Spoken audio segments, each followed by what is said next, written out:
जब जंगल में आग लगती है तो न वो बरगद बचते हैं जो हवा को आंधी में तब्दील करते हैं, और न वो बांस बचते हैं जो आपसी रगड़ से चिंगारी पैदा करते हैं। तो मत समझना डराने से डर जाएंगे, अब के सारी हदों से गुजर जाएंगे। मौत के नाम का खौफ देता है क्यों, मौत जिस रोज आएगी मर जाएंगे। मैं डरा नहीं, मैं झुका नहीं, कहीं छुप छुपा के खड़ा नहीं। विजयवाड़ा वालों, हर सितम का जवाब आएगा, देखना इंकलाब आएगा। हम सब वो कोशिश कर रहे हैं, तो मेरी हिम्मत को सराहो, मेरे हमराह चलो। मैंने एक शम्मा जलाई है अंधेरों के खिलाफ। मैं विजयवाड़ा आज ना आता, मेरे पास 50 बहाने थे। मैं कह सकता था कि मैं यहां मसरूफ हूं, वहां मसरूफ हूं। मैं मसरूफ था भी, मुझे झूठ नहीं बोलना था, मुझे सच बताना था। लेकिन जब विजय राव जी आए तो मुझे लगा कि एक इंसान जिसकी उम्र इतनी है, वो कितनी मोहब्बत के साथ चाहता है कि कम्युनल हार्मोनी पे बात हो, एकजुटता पे बात हो। मैंने कहा विजय राव जी आप चलिए, आप करिए प्रोग्राम, कुछ नहीं, मैं सीधे हाजिर होता हूं। मैं एयरपोर्ट पे उतरा, न तो चेंज करने गया, न मौका भी नहीं था, मैं सीधे आपके बीच में हाजिर हुआ। मुझे लगा कि आप सारे लोग पसीने में बैठे होंगे परेशान होकर के। तो साथियों, फिर कह रहा हूं कि बहुत लंबी चौड़ी तकरीर नहीं करना है। हालांकि ये कहते कहते मैंने लंबी चौड़ी तकरीर कर दी है काम भर की। तो आपसे बस ये गुजारिश करता हूं कि सिर्फ विजयवाड़ा तक इसको मत रोकिए। आंध्र प्रदेश में तो खुसूसी तौर पे आपके जो मौजूदा सीएम हैं, इन्होंने जिस तरह से अपने चेहरे से नकाब हटाई है, अपना रुख बदला है, इसको बेनकाब करने के लिए तो पूरे आंध्र प्रदेश के एक एक डिस्ट्रिक्ट में लोगों को जाके बताइए कि ये वही है कि जो अवतार में आए थे तो कह रहे थे कि नहीं, हम कोई आपके खिलाफ काम नहीं होने देंगे, और अगले दिन जब बिल पेश हुआ तो ऐसे खामोशी के साथ उन्होंने सरेंडर किया ना कि कोई भी शर्मा जाए। तो अगर आज दिल्ली में नफरतें उफान पर हैं, तो उसमें सबसे बड़ा मैंने कहा ना, 2 स्टेट। किसी बड़े बुजुर्ग ने कहा है कि जब जंगल में आग लगती है तो न वो बरगद बचते हैं, बरगद एक बहुत बड़ा दरख्त होता है, जब जंगल में आग लगती है तो न वो बरगद बचते हैं जो हवा को आंधी में तब्दील करते हैं, और न वो बांस बचते हैं जो आपसी रगड़ से चिंगारी पैदा करते हैं। तो ये जो बरगद हैं, इन बरगदों ने हवा को आंधी में तब्दील किया है। ये गुनहगार हैं, आने वाली नस्लें इनसे जरूर सवाल पूछेंगे, इसमें कोई दो राय नहीं। तो साथियों, आप सबको एक बार फिर से बहुत मुबारकबाद देता हूं, और यूनाइटेड फॉर हार्मोनी इस प्रोग्राम के लिए आप साथियों को एक बार फिर से विजय राव जी और उनकी पूरी टीम को और प्रशांत भूषण जी को सबको बधाई। बड्डे राव जी जिस तरह से इस उम्र में भी जो मोहब्बत के लिए उनका जज्बा है, बैठे हैं, निजामत कर रहे हैं, लंबा सा सफर तय करके आए हैं। मुझे लगता है विजय राव जी के लिए और बड्डे राव जी के लिए एक बार जोरदार ताली आपकी बजनी चाहिए। इन दो बड़ों की कोशिशें यकीनन बहुत बड़ी हैं। अच्छा, ये भी करना पड़ेगा, मुझे लग रहा था भाषण से काम चल जाएगा। अच्छा, वो भी सुनाना पड़ेगा। मुझे लग रहा है आज ही सारा हिसाब किताब आप लोग कर लेंगे। बहुत सारी नज़मों के लिए साथियों ने हुक्म दिया है, अब मैं खुद फैसला नहीं कर पा रहा हूं कि मैं क्या सुनाऊं। मैं बस एक छोटी सी नज़्म सुना करके आपसे विदा ले लेता हूं।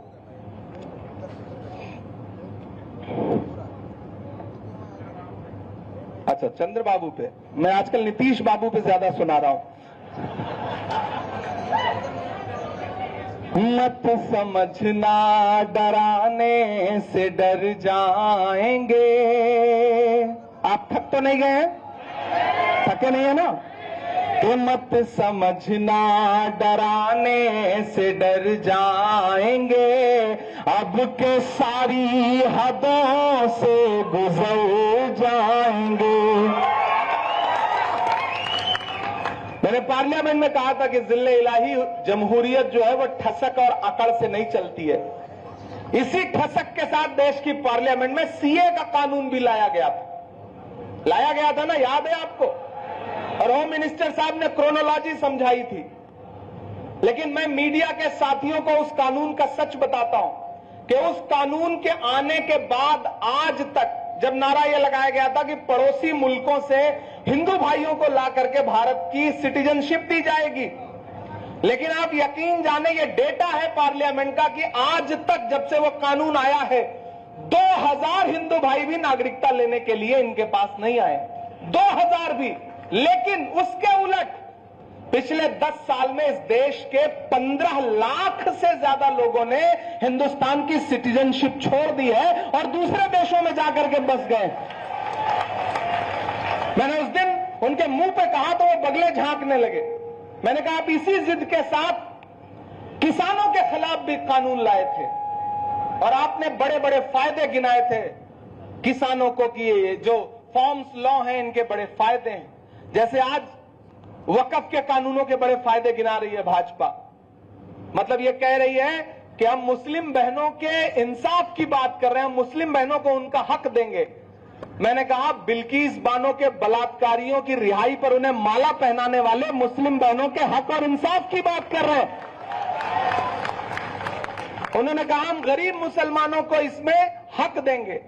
मैंने कहा माइनॉरिटी मिनिस्ट्री का बजट कट करके, मौलाना आजाद नेशनल फेलोशिप बंद करके अब ये कह रहे हैं कि वक्फ के पैसे से मुस्लिम बच्चों की पढ़ाई पे ध्यान देंगे। उन्होंने कहा हम गरीब मुसलमानों का भला करना चाहते हैं। हमने कहा तबरेज अंसारी से लेकर पहलू खान से लेकर के अखलाक से लेकर के कई सारे लोगों को मॉब लिंचिंग में मारने वाले लोगों की हिमायत करने वाली पार्टी के लोग ये कह रहे हैं कि हम वक्फ बिल से मुसलमानों की हिमायत की बात करेंगे। तो मेरे भाई, इसलिए मैं आपसे ये कह रहा हूं कि अल्लाह ये कहिए कि मत समझना डराने से डर जाएंगे, अब के सारी हदों से गुजर जाएंगे, मौत के नाम का खौफ देता है क्यों, मौत के नाम का खौफ देता है क्यों, मौत जिस रोज आएगी मर जाएंगे, मत समझना कि हमने ज़मज़म दिया आबे गंगा दिया। विजय राव जी के बुलाने पे इमरान यहां खड़ा है और हम सब मिलकर मोहब्बत की बात कर रहे हैं। शफी भाई के बुलाने पे प्रशांत भूषण जी अगर बैठे हैं और वो मोहब्बत की बात कर रहे हैं मोहित हसन साहब के साथ, तो यही तो वह हिंदुस्तान है जिससे डरती है भाजपा, जिन तस्वीरों को देखना नहीं चाहते हैं नफरत वाले लोग। कि हमने ज़मज़म दिया आबे गंगा दिया, तुमने भारत को दंगा ही दंगा दिया। और अगली जो तो लाइन है ना उस पर तैयार रहिएगा, आपका एक एक हाथ उठना चाहिए कि हमने ज़मज़म दिया आबे गंगा दिया, तुमने भारत को दंगा ही दंगा दिया, तुमने एक रंग के ख्वाब देखे मगर, तुमने एक रंग के ख्वाब देखे मगर, हमने हिंदुस्तान को तिरंगा दिया।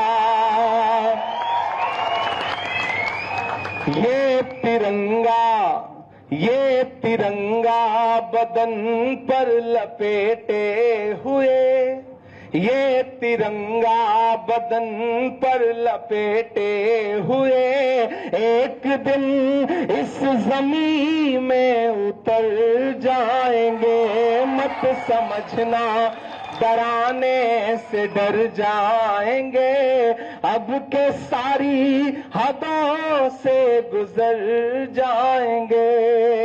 और जाते जाते बस आपको आखिर में 2 मिनट की एक और छोटी सी नज्म सुना के विदा लूंगा, फिर कभी किसी मुशायरे में आऊंगा तो आपको शायरी सुनाऊंगा। आज मैं इस काम के लिए आया नहीं था, आज दूसरे काम के लिए आया हुआ हूं जी।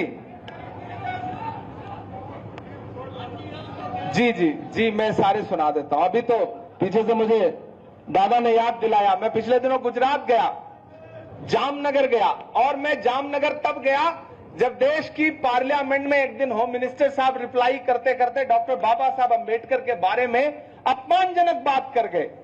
उन्होंने कहा कि अंबेडकर, आप लोग अंबेडकर अंबेडकर अंबेडकर अंबेडकर करते हो, अगर इतना भगवान का नाम लेते तो स्वर्ग मिल जाता। मैं सामने बैठा हुआ था, मैं पहला आदमी हूं जिसने सबसे पहले इस बात को पकड़ा, और मैंने बाहर निकल करके मीडिया से कहा कि आज होम मिनिस्टर साहब ने डॉक्टर बाबा साहब अंबेडकर का अपमान किया है और इसका खामियाजा उन्हें भुगतना पड़ेगा, उन्हें देश से माफी मांगनी पड़ेगी। और अगले दिन ऐसा हुआ कि माफी मांगनी पड़ी, प्राइम मिनिस्टर साहब को कई बार ट्वीट करने पड़े। यह है डॉक्टर बाबा साहब अंबेडकर की ताकत। आप सोचिए, डॉक्टर बाबा साहब अंबेडकर की ताकत यह है, तो उनके दिए गए संविधान की ताकत क्या है, जिसे कुचलना चाहती है भाजपा, जिसे बर्बाद करना चाहती है भाजपा। और उसके 5-6 दिन बाद मैं गुजरात गया, तो वही है ना कि डराने की कोशिश होती है। मैं गया एक शादी प्रोग्राम में, तो मैं वहां से लौट के आया, मैंने वहां कोई नज्म पढ़ी भी नहीं। जब मैं लौट के आया तो एक नज्म जो है, ऐ खून के प्यासों बात सुनो, गर हक की लड़ाई जुल्म सही, हम जुल्म से इश्क निभा देंगे।